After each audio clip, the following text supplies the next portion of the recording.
Das ist Rio, unser Findelhund aus Griechenland. Und wir sind Sarah und Tobi.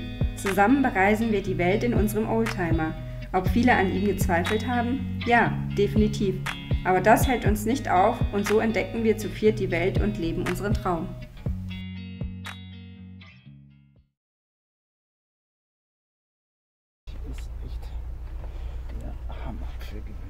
Natürlich war es wieder undicht. Und die beiden probieren es gerade hoffentlich erfolgreich zu richten. Ja. Ja, vielleicht kriegen wir es ja mal zumindest. Wir haben es jetzt nicht dicht bekommen. Wir fahren jetzt erstmal mit dem offenen Deckel weiter und behalten die Temperatur im Auge und verhindern einfach so, dass der Druck im System ansteigt. Aber sobald es halt das Kochen anfängt, müssen wir, also sobald die Temperatur über die Hälfte steigt, müssen wir wieder anhalten und dann einfach schauen, wie wir es machen und wie weit wir heute dann kommen. Schaut aber nicht so gut aus, dass wir bis Merida kommen.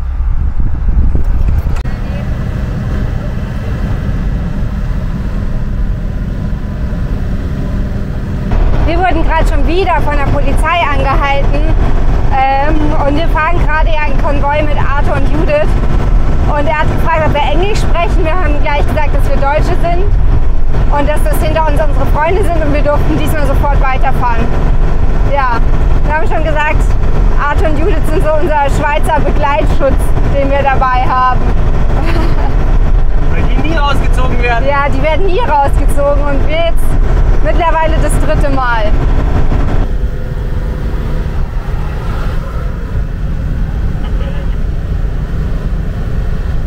Man glaubt es nicht, aber diesmal wurden an der Grenze zu Yucatan nicht wir rausgezogen, sondern die anderen. Und so wie es ausschaut, suchen sie gerade ihre Papiere zum Rausgeben. Mal schauen, was der Grenzbeamte alles so will. Beziehungsweise hier ist, glaube ich, Militär-Checkpoint eher. Deshalb, wir sind gespannt. Jetzt geht es auch schon wieder weiter. Die beiden mussten nur ihre Ausweise zeigen, sagen, woher sie kommen und wohin sie fahren. Und das war es dann auch schon. Diesmal haben wir anscheinend Glück gehabt, dass wir weiterfahren durften. Aber ja, sehr gut. Jetzt sind es nur noch so 50 Kilometer bis Merida. Und bisher schaut es noch gut aus mit unserem Kühlsystem. Und der Mechaniker, den wir angeschrieben haben, der hat schon gesagt, dass wir heute Abend hinkommen können. Und ich denke, morgen früh können wir dann zusammen beischauen.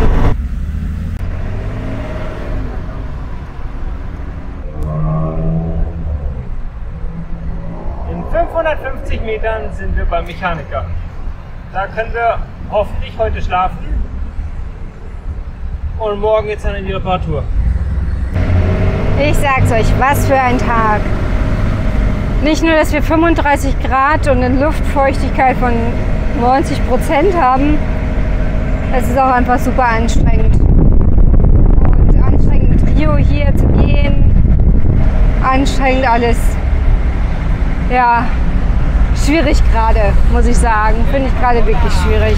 Ich glaube, wir sind 3 Kreuze oder schlagen 3 Kreuze, wenn wir endlich da sind und die Reparatur haben.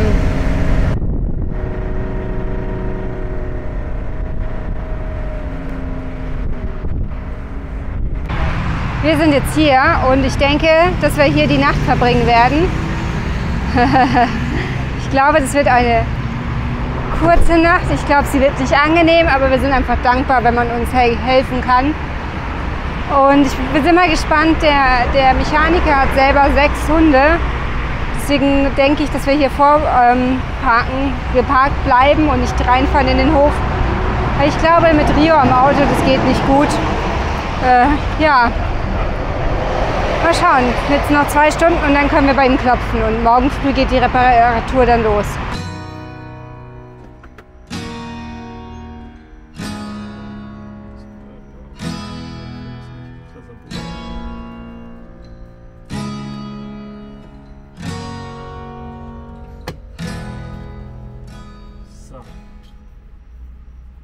Wir haben jetzt alle Schläuche, die morgen erneuert werden. 1, 2, 3, 3,5 ausgebaut. Und wir hatten aus Deutschland einen Ausgleichsbehälter vom Renault Clio dabei. da passen die Anschlüsse. Das heißt, den müssen wir morgen nicht neu suchen. Auch den Deckel haben wir dabei, sondern nur die Schläuche, die erneuert werden. Die müssen wir jetzt morgen tagsüber neu suchen, dann einbauen und dann sollte alles wieder passen. Zudem hat er gleich festgestellt, dass wir ein Dieselleck haben. Das wird er morgen dann auch reinigen und dann schauen, wo es herkommt und neu abdichten. Genau. Und dann sollte einer Weiterfahrt eigentlich nichts mehr im Wege stehen.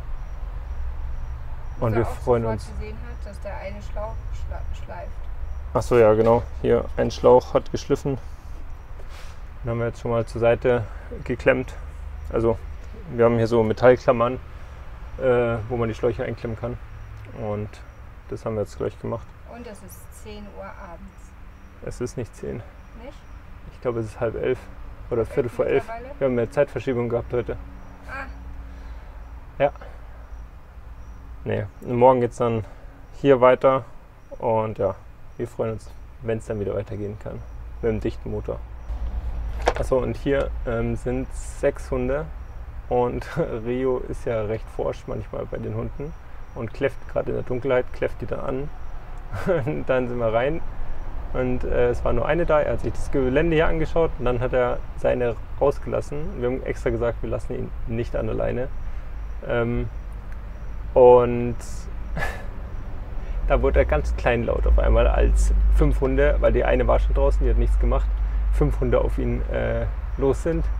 Und nach, keine Ahnung, 5 bis 10 Minuten war das aber super. Er hat mit 3 gespielt, mit einem Welpen, mit einer Hündin und der Rüde wollte ihn immer unterwerfen, das hat er nicht zugelassen.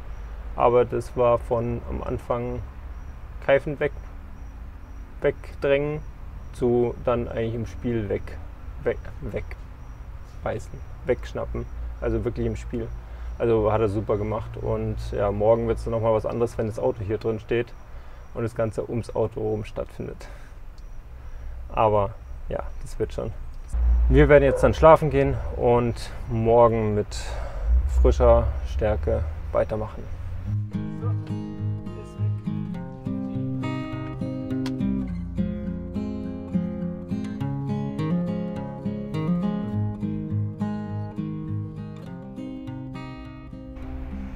Schlauch Nummer 1 ist schon mal drin. Jetzt mal schauen, ob wir die restlichen noch reinkriegen. Ja. Ich bin dafür, dass man sonst die alten verwendet, wenn sie von der Länge passen. Schauen die noch gut aus? Ich finde schon. Das waren ja nicht die undicht waren. Wir warten jetzt schon circa fast 3 Stunden, dass er wiederkommt, um 3 neue Schläuche zu kaufen. Und ja, so langsam hoffen wir, dass er kommt, dass wir heute noch weiter können. Aber ja, mal schauen, wie lange es noch dauert. Und ob wir es heute noch schaffen, weiterzukommen. Oder es erst morgen wird. So, wir sind jetzt am neuen Tag angekommen. Wir stehen noch immer hier in der Werkstatt. Und ja, er hat sich gestern nochmal runtergelegt, weil wir eben seit gut 2 Wochen beim Lenken vor allem ein schlagendes Gefühl im Gaspedal haben. Und er hat festgestellt, dass der Achsschenkelbolzen ein bisschen Spiel hatte. Den hatten wir eigentlich in Deutschland noch neu gemacht. Und ja, er hat den jetzt nochmal nachgestellt. Und zumindest jetzt schaut es wirklich fest aus. Dabei hat er noch festgestellt, dass die Lagerbuchse vom unteren Querlenker erneuert gehört. Die gibt es hier nicht, die ist LT-spezifisch. Jetzt habe ich über Facebook schon mit einem geschrieben aus Seattle, der die auf Lager hat. Und der schaut heute mal, wie lange es dauern würde, das nach Mexiko zu schicken und wie viel es kostet. Und einer aus Deutschland hat auch schon angeboten, dass er ab 1.4. in Cancun ist und das sonst mitbringen könnte, was ziemlich cool ist. Genau. Zudem haben wir unsere Dieselundichtigkeit gefunden. Eine der Einspritzleitungen ist undicht, hat ein Loch und ja, da werden wir jetzt nachher nochmal losfahren. Das ist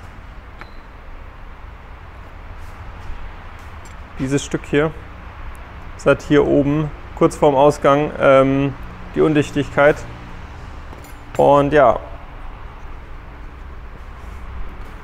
Und ja, da werden wir jetzt nachher losfahren und schauen, ob die hier nachgebogen werden kann, also neu gefertigt, oder ob sie das Loch einfach nur flicken. Da war er sich selbst nicht so sicher, was die hier machen, weil es halt genau die Länge und der Durchmesser alles sein muss. Und das muss ja auch spannungsfrei dann eingebaut werden, deshalb, ja, keine Ahnung. Uns ist es wichtig, dass es jetzt für die Reise auf jeden Fall hält. In Deutschland habe ich schon gesehen, gibt es einen, der die, ich hoffe, das stimmt noch, die Info, der die komplett neu macht. Aber hier ist es dann eben schwerer. Vor allem, weil wir ja, weiterreisen wollen. Und Rio ist sich mit allen Hunden geheuer, außer mit der Hündin, die gerade hinterm Auto verschwindet. Das hier ist sein Lieblingshund neben dem Welpen.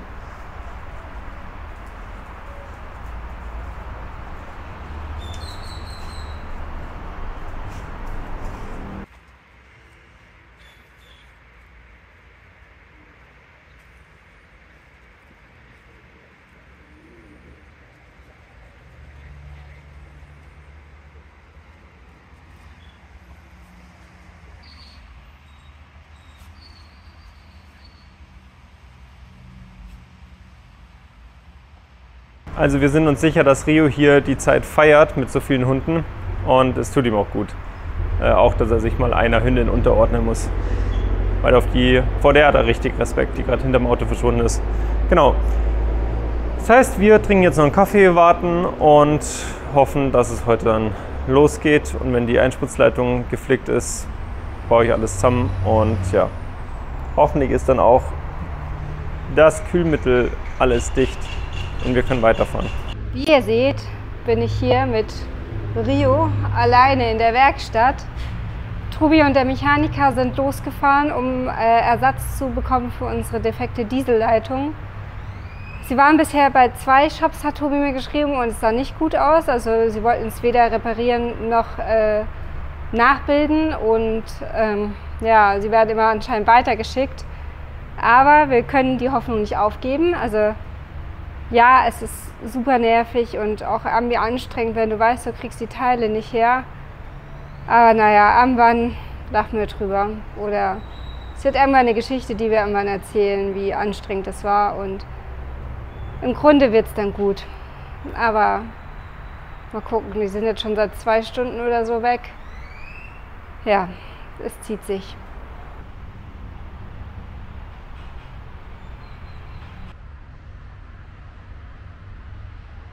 Wir haben es jetzt mittlerweile 5:30 und vor einer Dreiviertelstunde ungefähr sind wir fertig geworden mit allem. Und ja, morgen geht es dann weiter, worauf wir uns auf jeden Fall schon freuen. Wir dürfen hier noch heute Nacht stehen. Wir dürfen jetzt auch, Sarah ist gerade schon duschen, wir dürfen seine Dusche benutzen, was auch mega ist. Und ja, so, wenn man das Ganze mal mitmacht hier in Mexiko, versteht man auch, warum die Reparaturen zum Teil länger brauchen. Es geht nicht um die Arbeit, es ist eher die Ersatzteilbesorgung oder zu schauen, ob es jemand reparieren kann. Und heute, wir waren echt ungelogen bei 6 oder 7 Werkstätten bzw.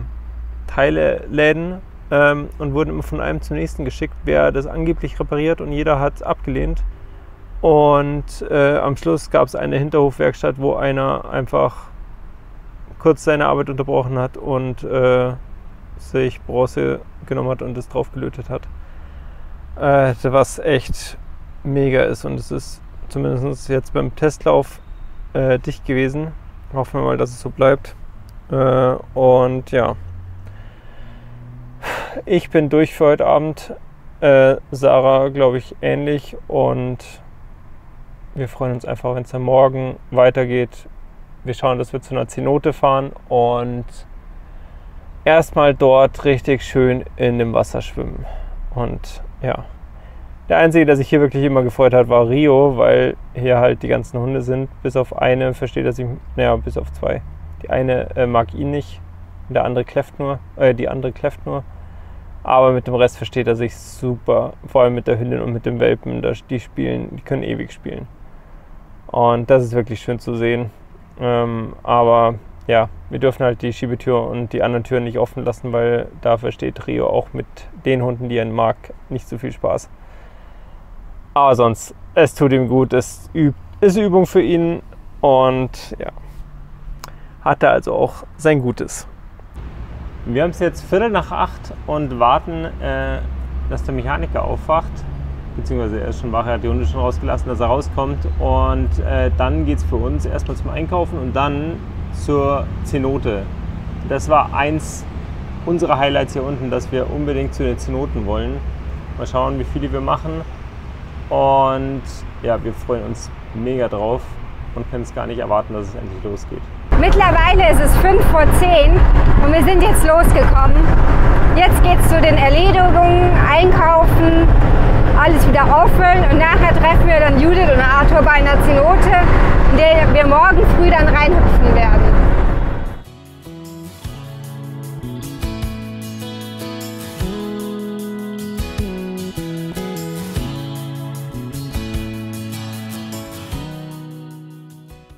Wir sind jetzt bei der Zenote angekommen. Hier werden wir jetzt heute Nacht stehen und morgen früh geht es dann dort rein in unsere erste mexikanische Zenote. Und ja, wir dürfen hier schlafen. Es kostet anscheinend 100 pro Person das Schlafen und dann morgen das Schwimmen. Das hat die Judith hier ausgehandelt. Am Anfang wollte er 200, wenn man heute noch schwimmen geht. Und ja, wir freuen uns. Jetzt packen wir mal alles ein. Wir waren noch bei einer Fruteria und haben Obst, Gemüse gekauft und lassen den Abend dann ausklingen. Guten Morgen. Wir haben es jetzt 6:30 und ja, wir stehen jetzt auf, gehen mit dem Hund, damit wir um 7:30 in die Zenote können, weil um 8 Uhr öffnet die. Und ja, wenn man hier schläft, darf man eine halbe Stunde früher rein. Und deshalb müssen wir jetzt davor noch mit dem Hund gehen. Machen wir uns mal fertig. Rio.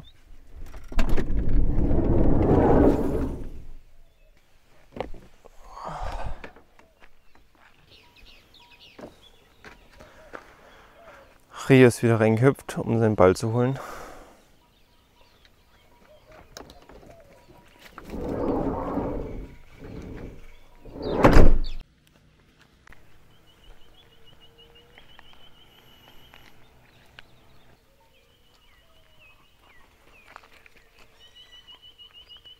Wie man sieht, dehnt die Sarah sich, da sie sich verlegen hat. Ich kann auch sagen, warum das passiert ist. Sie hat meine Decke genommen und ihre Decke, die ich dann hatte, die ist ungefähr doppelt so dick. Und das ist jetzt die Quittung dafür. Meine Decke war viel zu warm, die ich heute hatte. Und wir sind hier jetzt eher wir sind jetzt eher im Inland von Yucatan bei den Zenoten und wir hatten echt Angst davor, dass es hier ultra warm ist. Also es ist warm, aber also ich habe zumindest die Decke jetzt ab 1:45 oder so nachts benutzt und in Merida oder sonst wo war es erst ab 3:30, 4, dass ich die Decke benutzt habe. Das heißt, von der Temperatur her ist es eigentlich hier wirklich angenehm. Also gestern Abend war es draußen auch schon angenehm und eigentlich nicht zu warm. Rio, wo ist dein Ball? So, für uns geht es jetzt dann zu den Zenoten. Noch sind wir alleine. Bis jetzt sind so 4 Arbeiter angekommen und ja, hoffentlich scheint die Sonne schon rein. Ich glaube aber nicht. Mach nochmal für uns.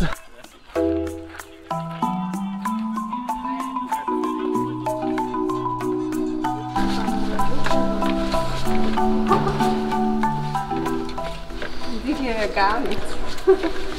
Ja, das ist schon cool.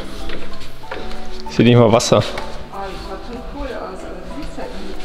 Krass. Weiß jemand, was Licht heißt?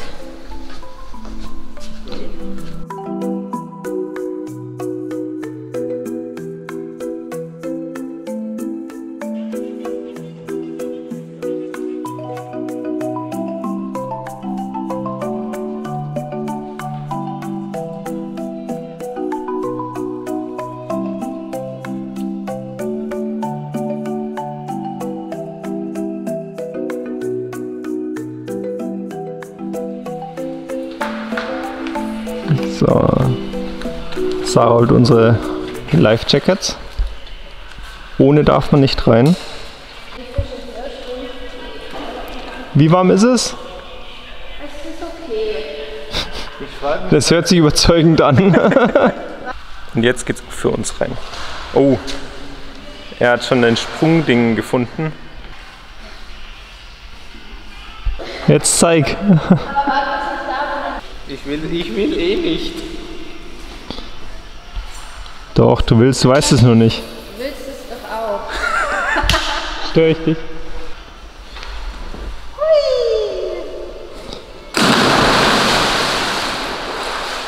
Und jetzt geht's in die erste Cenote bei uns. Oh, ich habe noch meine Brille auf.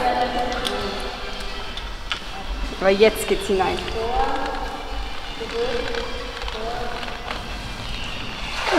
Aber das Wasser ist echt angenehm.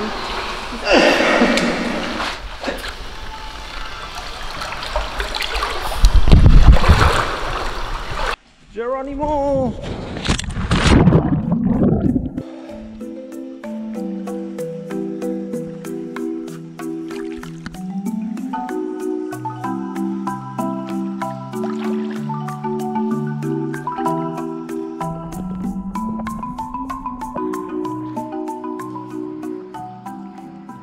Der ist cool. Und berührt fast die Wasseroberfläche. Also von hier bis hier. Oh, das sieht man nicht. Von hier bis da. Das ist schon cool. Passt mein Kopf gerade so durch.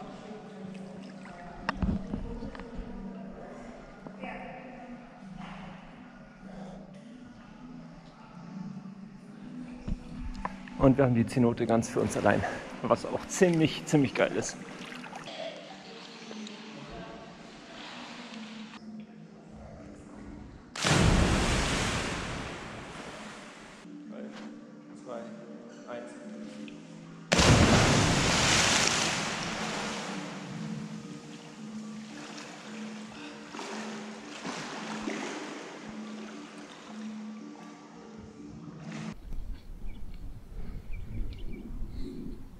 Okay.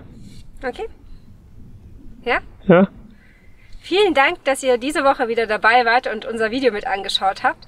Wenn ihr uns unterstützen möchtet, dann freuen wir uns über ein Abo, Like und Kommentar. Und ja, wir freuen uns, wenn wir uns nächste Woche wiedersehen. Freust du dich auch? Freust du dich auch?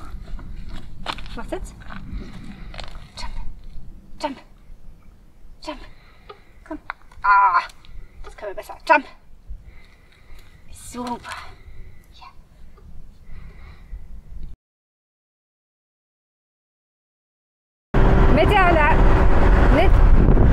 Mittlerweile ist es 5:10 Uhr.